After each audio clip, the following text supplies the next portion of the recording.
यह कहानी मनुष्य के भीतर चल रहे द्वंद्व, सही गलत की पहचान और कर्तव्य निभाने की शक्ति की कथा है, जिसे गीता का उपदेश मार्ग दिखाता है।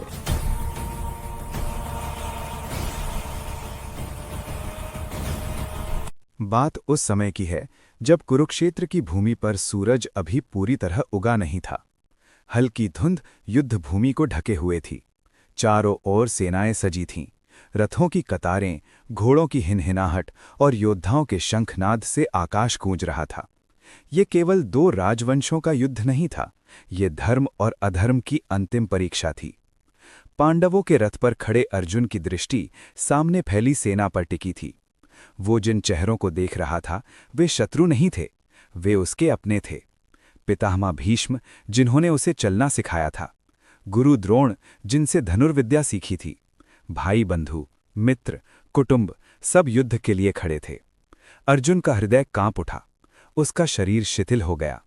गांडीव धनुष उसके हाथ से ढीला पड़ने लगा। उसकी आंखों के सामने विजय नहीं, केवल रक्त और विनाश दिखाई देने लगा।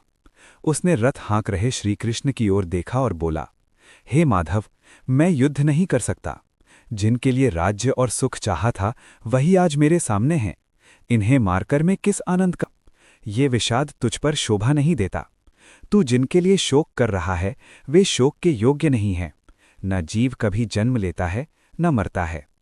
अर्जुन ने विस्मय से कृष्ण की ओर देखा। श्रीकृष्ण बोले, आत्मा नित्य है, अविनाशी है, शरीर नश्वर है। जैसे मनुष्य पुराने वस्त्र त्यागकर नए वस्त्र धारण करता है, वैसे ही आत्मा एक शरीर छोड़कर दूसरे में प्रवेश करती है। अर्जुन अभी भी द्वंद्व में था, परंतु श्रीकृष्ण बोले, धर्म भावनाओं से नहीं, कर्तव्य से पहचाना जाता है। कर्मयोग यही है, कर्तव्य करना, आसक्ति छोड़ना। अर्जुन को जैसे धीरे धीरे प्रकाश दिखने लगा। उसने समझा कि वो केवल साधन है, करने वाला वो नहीं। हे कृष्ण, मेरा मोह नष्ट हो गया है। मैं अब आपके वचनों को समझ गया हूं। जैसा आप कहेंगे वैसा ही करूंगा। उसने गांडीव पुनः उठा लिया। उसकी भुजाओं में फिर से बल लौट आया था, पर इस बार वो अहंकार नहीं, समर्पण से भरा था।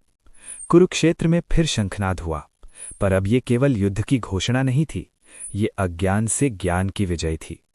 गीता का उपदेश केवल अर्जुन के लिए नहीं था, वो हर उस मनुष्य के लिए था जो जीवन में डर, मोह और निर्णय के द्वंद्व से गुजरता है।